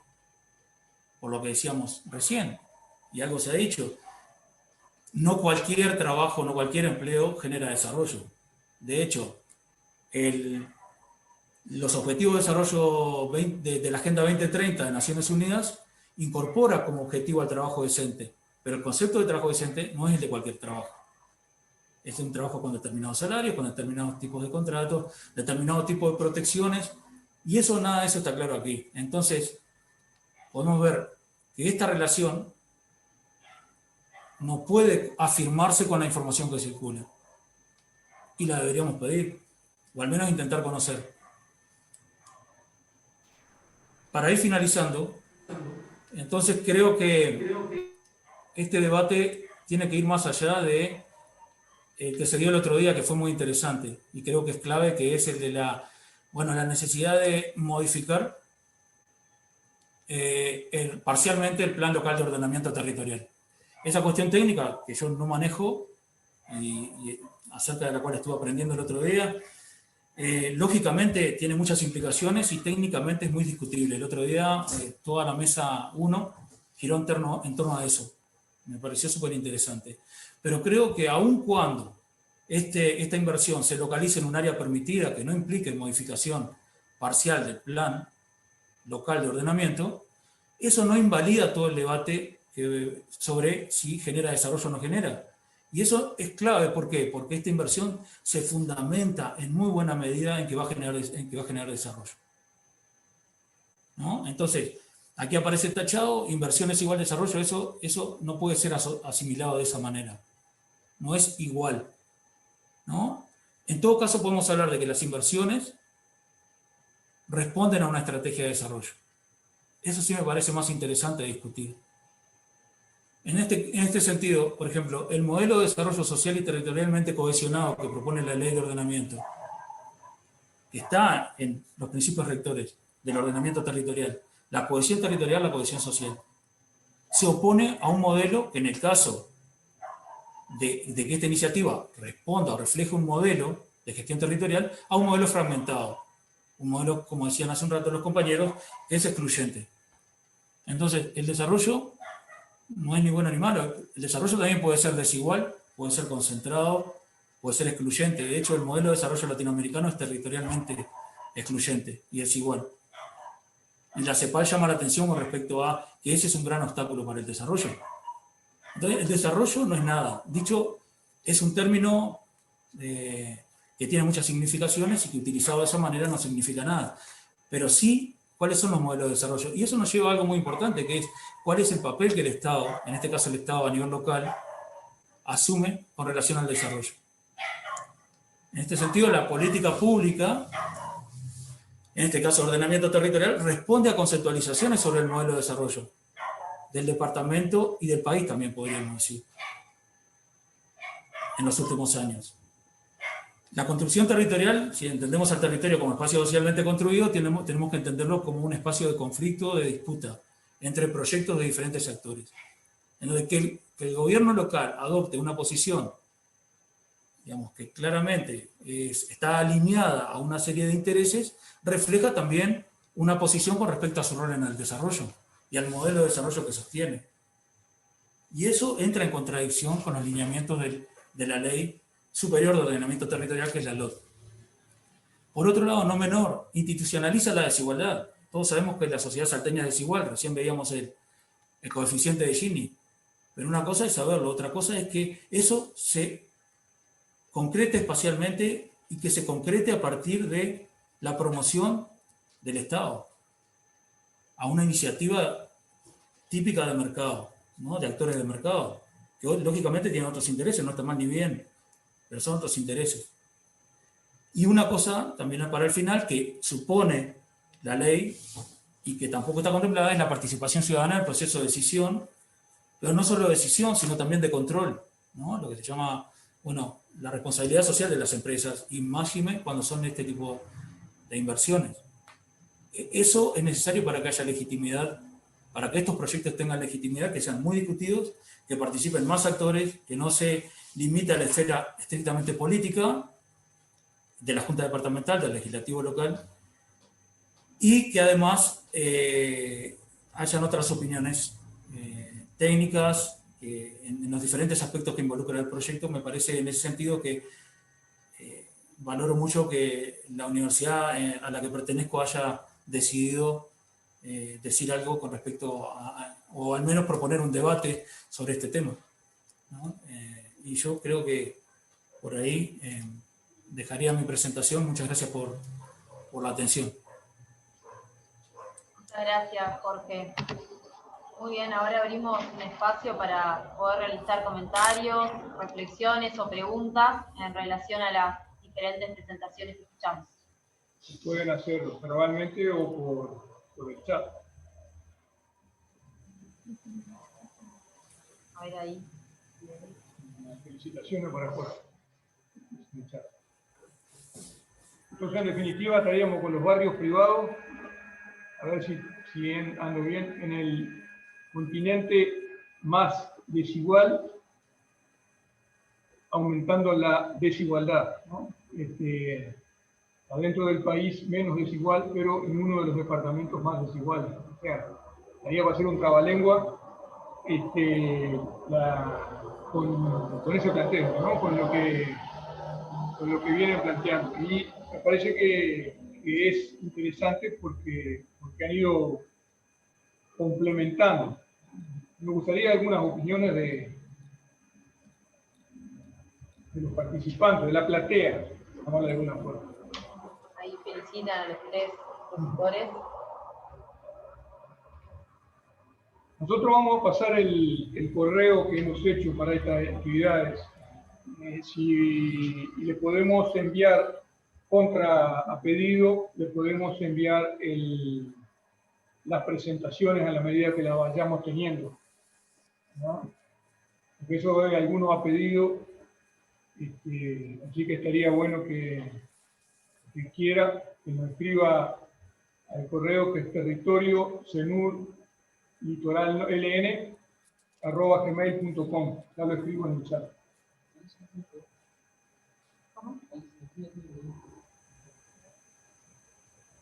No pase más aviso, me dice Alicia Artigas. Bueno, dale, haga las preguntas, Alicia.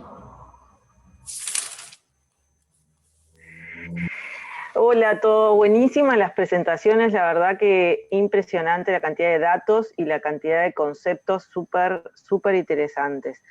La primera pregunta que quiero hacer es con respecto a la primera presentación, a la de Rodrigo. Capaz que yo lo agarré empezado y esta pregunta capaz que él la contestó, pero no lo sé, es ¿cuántos lotes libres hay en PLUES en barrios privados? O sea, o qué porcentaje de lotes libres hay, que eso no me quedó claro.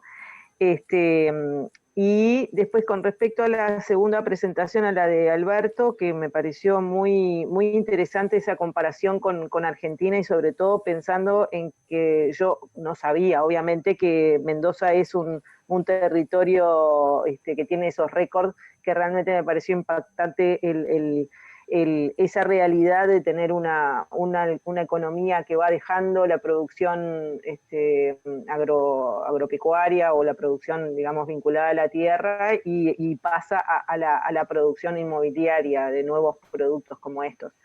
Y la pregunta para Alberto es si cuando él habló de lo de encapsular a los barrios populares o a asentamientos, o sea, no lo entendí bien lo que dijo, que el proceso es que los encapsulan, los compran y después los sustituyen, o los encapsulan y los dejan ahí adentro y los usan como de jardinero y no sé, digo, no lo terminé de entender, pero no, capaz que con un ejemplo me queda más claro.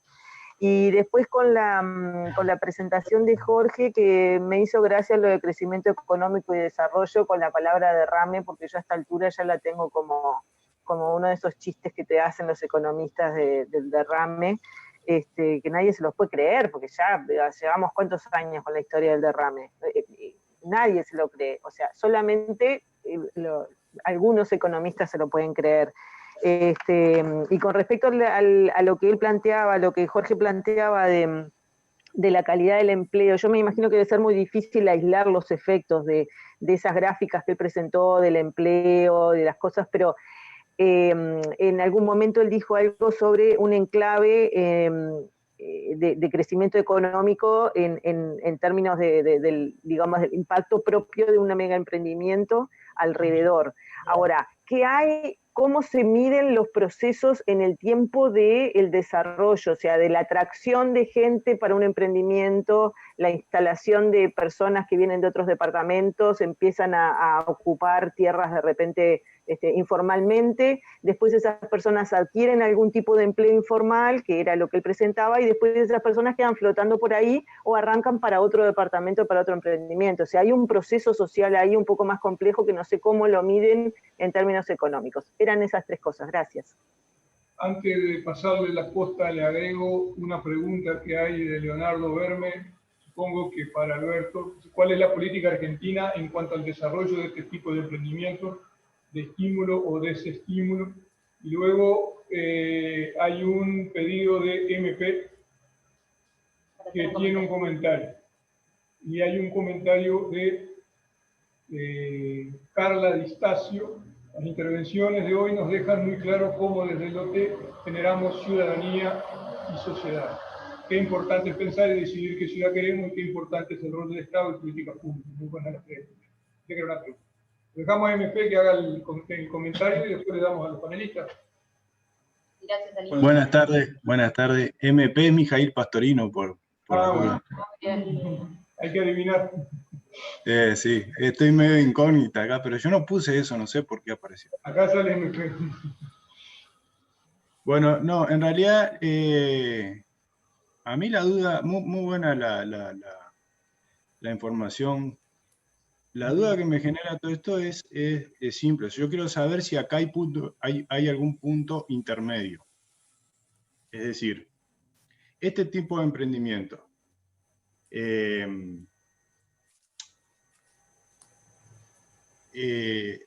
¿son viables para generar algún tipo de desarrollo y cuál es? ¿O directamente no generan desarrollo? Esa es la pregunta que yo tengo. O sea, porque dependiendo de la respuesta me derivaría a otro análisis que en realidad ya ni siquiera es técnico, es político, ideológico, ¿no? De qué tipo de desarrollo o por dónde va el desarrollo concretamente. Concreto. El desarrollo que disminuye el índice de Gini, que aumenta, disminuye la desigualdad, etcétera, etcétera. O sea, mejora todos esos indicadores que de alguna forma se mostraron. Porque cuando se pone en cuestión este tipo de mega emprendimiento, también hay que decir, no, bueno, si no es esto, ¿cuál es? ¿Qué tipo de desarrollo es? ¿Por dónde va? En las condiciones que tenemos, ¿no? Entonces yo quiero saber eso. Si es posible encontrar un punto de encuentro, o no. Bueno, vamos a contestarle a Alicia la pregunta y ya después dejo el espacio a los otros participantes de la mesa. La ocupación, yo la estoy compartiendo pantalla, si la podés ver. La ocupación está reflejada en esta columna de acá, para cada uno de los barrios, ¿tá? Que básicamente es todos los lotes que tienen construcciones declaradas según la Dirección Nacional de Catastro, dividido la cantidad total de lotes, ¿no? Hay barrios, por ejemplo, no sé, Altos de la Tabona acá, que aparece con un 81% de ocupación, los más antiguos, ¿no? Acá también, Quintas del Bosque, y los más nuevos, por ejemplo, La Horqueta, con un 23%. ¿Tá? Eso está hecho para todos los barrios, ¿no? Y se puede hacer con la información de Catastro, o también se podría hacer con la información de Google Maps, a través de ver las construcciones físicas, digamos, aéreas, y dividir la cantidad total de lotes. Esa sería otra aproximación. Nosotros optamos por esta, en el caso que hubiese información de Catastro, y si no, íbamos a Google Maps, porque a veces Catastro no está actualizado. ¿Tá? Esa columna para cada uno de los barrios te va a decir el porcentaje de ocupación, y una diapo que no mostré en el informe, que está al final, es esta, que dice el total de unidades habitacionales disponibles y la cantidad de viviendas construidas, ¿no? Claramente Canelones, digamos, es el departamento, si quieren ponerlo en términos, o los barrios privados de Canelones son los más exitosos en términos de ocupación, ¿no? Son los que están más ocupados. Bueno, Soriano también, pero tiene muy pocos casos, ¿no? Rocha están bastante despoblados todavía, Maldonado también. ¿No? Nada, comentarles en realidad que eso, y después que lo pueden ver también en el anexo. En realidad el documento tiene 100 páginas, pero el informe son 50. Las otras 60 es un anexo que pueden ver la evolución para cada uno de los barrios, con fotos aéreas entre el 2011 y el 2018, y ahí tener otro elemento clave para entender la ocupación, ¿no? O sea, Altos de la Tabona, por ejemplo, miren, en el 2011 había unas pocas casas, ¿no? Pasamos del 2011 al 2018. ¿Bien? Es otra forma que pueden ver. Por ahí mis comentarios.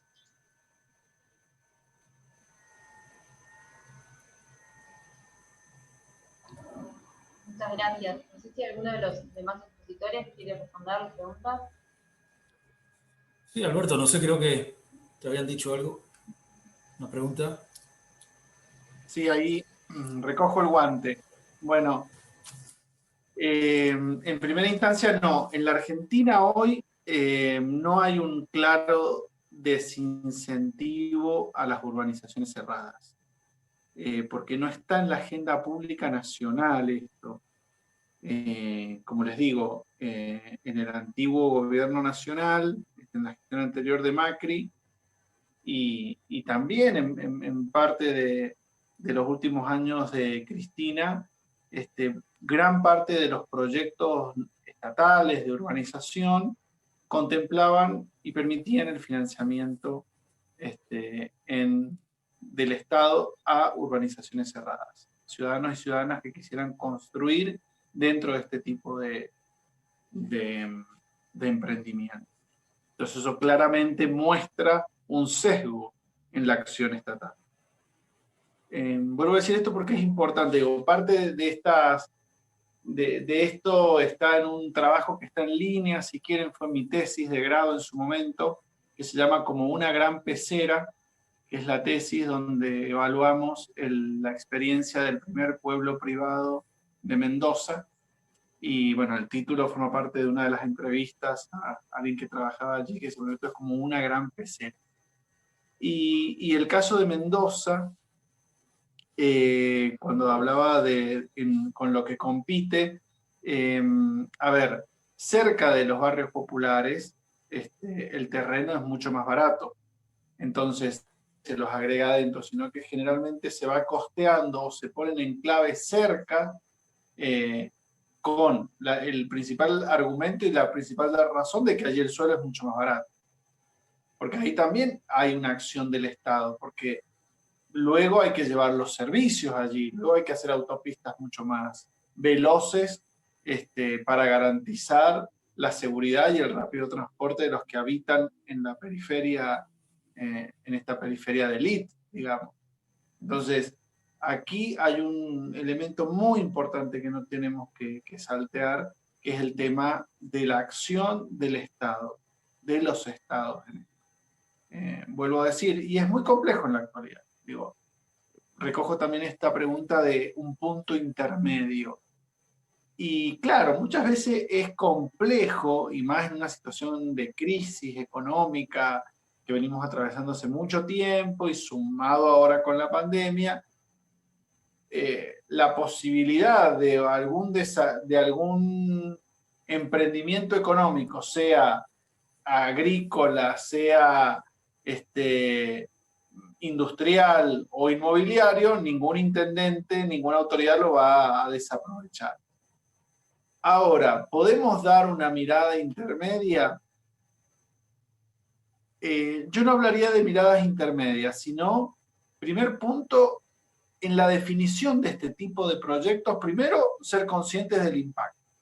Hay impacto. Y hay un impacto que va más allá de lo ambiental, sino que hay un impacto ciudadano, social y subjetivo. Eso es innegable. Primer punto. Conscientes de ello, vamos agregando esas externalidades negativas al momento de afrontar la decisión. Pues segundo punto, el proceso de decisión, los procesos de audiencia pública, los procesos de participación, las audiencias vinculantes. Tenemos que la ciudadanía intervenir en estos proyectos. Generalmente por ahí quedan, algunos por cierto tamaño quedan excluidos, otros, bueno, simplemente es una manifestación de impacto y no una declaración de impacto ambiental, entonces no se realiza audiencias públicas. Si nosotros vamos tomando la envergadura que tienen y el impacto que tienen, porque además aquí hay un ejemplo muy fuerte. Cuando hay contaminación de suelo, de repente tenemos, me imagino ahí la zona de Punta de Rieles, cerca de la casa de Punta de Rieles, o por ahí cerca de donde hay Tanat, donde están los viñedos de Tanat, ahí en Montevideo. De repente hay un derrame de líquidos contaminantes. Ese derrame, esa recuperación de la calidad del suelo, dependiendo de la cantidad y la calidad y la nocividad del producto, puede durar en revertir ese proceso 1, 5, 10, 50, 100 años, dependiendo de la sustancia. Ahora, el cambio de uso de suelo es irreversible. Esto es peor que la contaminación, porque una vez que pusiste un barrio sobre tierra productiva, no se vuelve atrás. Y la tierra productiva es finita. Entonces, estamos en una tensión muy fuerte, porque además es global, en la tensión entre la rentabilidad inmobiliaria y la rentabilidad productiva en función de aquellos lugares donde se compite. Y retomando el punto de lo intermedio, siendo conscientes de este punto, de que tiene un impacto social y ciudadano, ambiental, agregando a sus costos estas externalidades, hay puntos que tienen y que pueden ser, no para tomar la decisión de aceptarlos totalmente, pero para ir incorporándolos, como ser espacios que no se corte la traza urbana. Hay espacios, generalmente el desarrollador quiere que todo esté amurallado o cerrado. Otro punto que se está dando mucho en la Argentina es que grandes barrios privados ya no tienen los típicos muros de 2 o 3 metros de ladrillo para que no se vea. Hoy son dispositivos verdes, simplemente de 1 metro o 90 centímetros, que después hay una pista de salud, donde hay detectores láser, donde hay una guardia que circula por cuatriciclos. O sea, eso va generando ciertas invisibilidades y van disminuyendo el impacto. En clave psicológica podríamos decir que va volviendo mucho más perverso aún el dispositivo y el nuevo artefacto urbano. Pero todo esto tiene que ser encaminado sobre todo en no disminuir la traza urbana.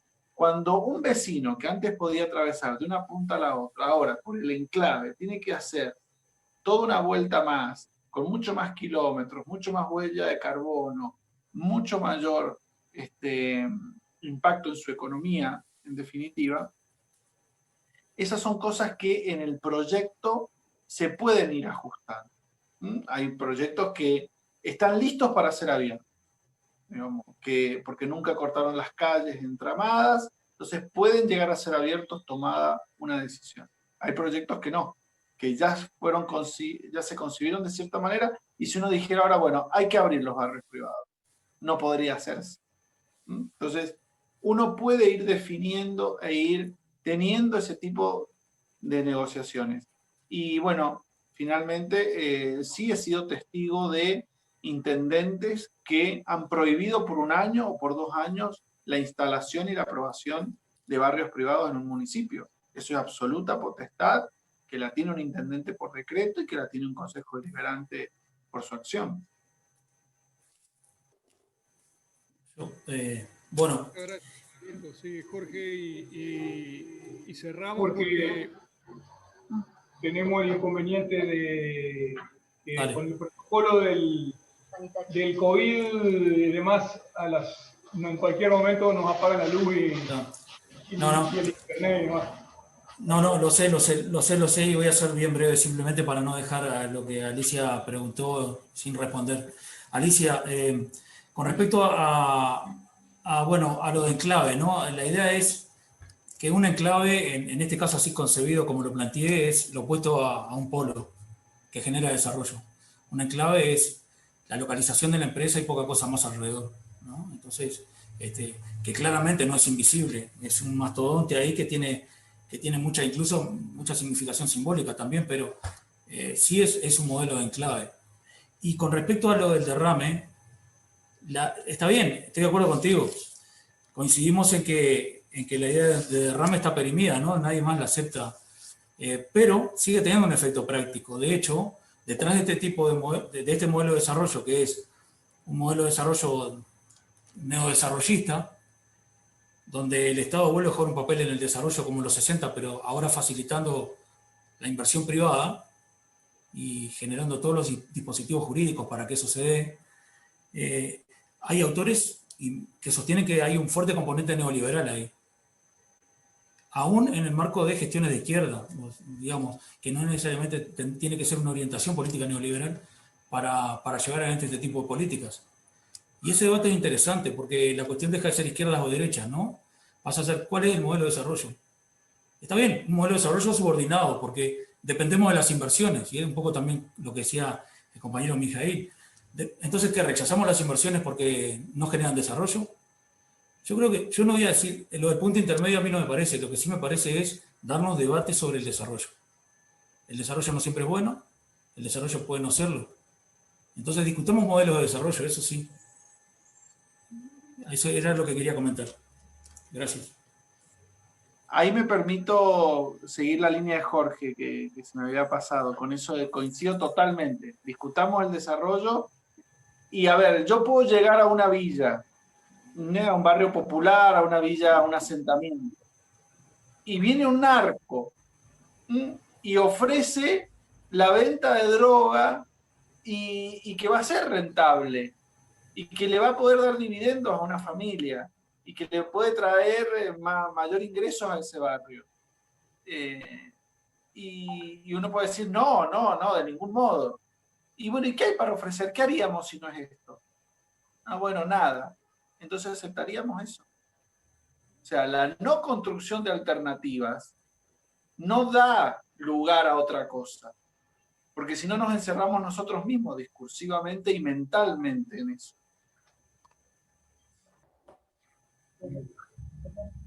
Muy bien, bueno, les agradecemos los comentarios, la participación de los expositores, de todos los participantes, las preguntas.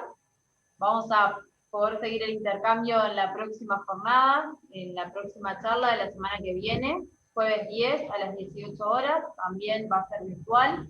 Y esta charla se titula Manejo de los usos del suelo y mercado del suelo.